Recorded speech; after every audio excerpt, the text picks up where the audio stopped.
अपात्रता याचिकेविशीं घेतिल्ल्या निर्णयाक काँग्रेसीन येवकार दिला। कळंगूटचो आमदार मायकल लोबो आनी मडगांवचो आमदार दिगंबर कामत हांचेर अपात्रता याचिका दाखल केल्ली। ह्या अपात्रता याचिकेची सुनावणी सध्या चालू आसा। बेगोबेग फुडली सुनावणी जातली आनी कशेय करून तांकां अपात्र करतले अशें काँग्रेस फुडारी अमित पाटकारान सांगलें। See, last year in the month of June, July, जेन्ना आमी एक पिटिशन फायल केल्लें ऑन मायकल लोबो आनी दिगंबर कामत, ताजे हियरींग वॉज गोईंग ऑन आनी respondent had filed their reply objection. So ताजी आय से पार्ट ऑर्डर स्पिकरान काल पास केल्या, where the respondent lawyer had said that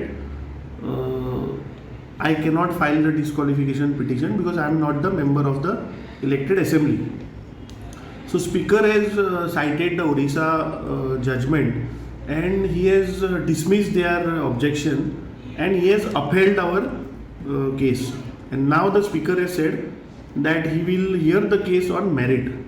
So I think, speaker, I welcome the decision what speaker has given.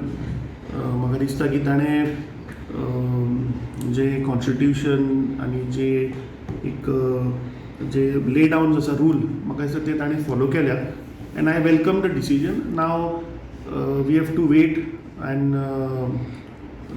ते फुडलें hearing on disqualification will be heard and I am sure की हे दोग जाण जे आसा they are on the way out.